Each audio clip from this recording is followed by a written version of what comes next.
Mais tout d'abord, la tenue aujourd'hui de la conférence des chefs d'État de l'Organisation pour l'harmonisation en Afrique des droits et des affaires à Ouagadougou. Un rendez-vous de haut niveau à la faveur du 20e anniversaire de l'OHADA. Le président Alassane Ouattara, que vous voyez en image, qui a pris part aux travaux, a regagné Abidjan ce soir. Il a été accueilli à sa descente d'avion par le ministre d'État, ministre de l'Intérieur et de la Sécurité, Ahmed Bakayoko, et quelques autres membres du gouvernement.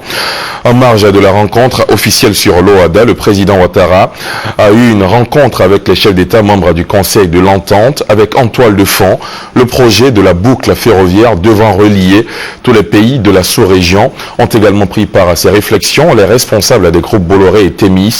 Un séjour fructueux, surtout pour l'intégration ouest-africaine, selon le chef de l'État. Je vous propose de l'écouter. Je reviens de Ouagadougou, où avec une forte délégation, nous avons participé au 20e anniversaire de l'OHADA. L'OHADA, donc, qui est l'Organisation pour l'harmonisation en Afrique du droit des affaires. Et en même temps, nous avons travaillé sur le projet ferroviaire de réhabilitation et d'extension du réseau ferroviaire de Abidjan jusqu'à Tambao, Dori et Niamey au Niger, la fameuse région Abidjan-Niger qui nous a été promise depuis le temps de la colonisation.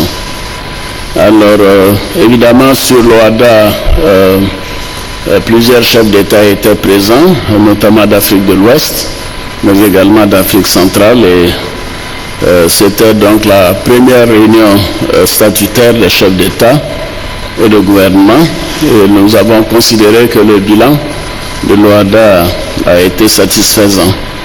Et bien évidemment, nous avons tracé les perspectives et donné des orientations au secrétaire permanent et au Conseil des ministres pour élargir le champ donc de travail et d'opération de l'OHADA, notamment en ce qui concerne les tribunaux de commerce et d'autres éléments de droit des affaires. Nous avons hier après-midi rencontré également avec les chefs d'État du Conseil de l'Entente, le président du Niger, le président du Togo, le président du Bénin.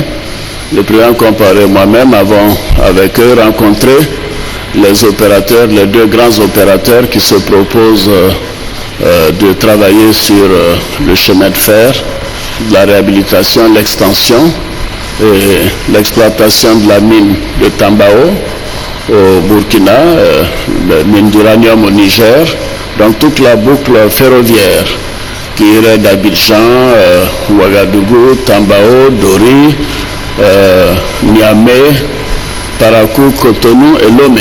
Donc c'est un projet très ambitieux qui doit permettre de relier tous les pays du Conseil de l'Entente.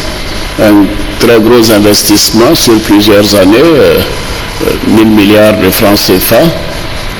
L'extension du chemin de fer, notamment à partir du Burkina de Kaya jusqu'au Niger, et à Parakou à un coût considérable. Nous avons travaillé avec deux opérateurs, le groupe Vincent Bolloré et le groupe Franck Timis, et nous leur avons demandé de s'associer pour permettre la réalisation de ce projet.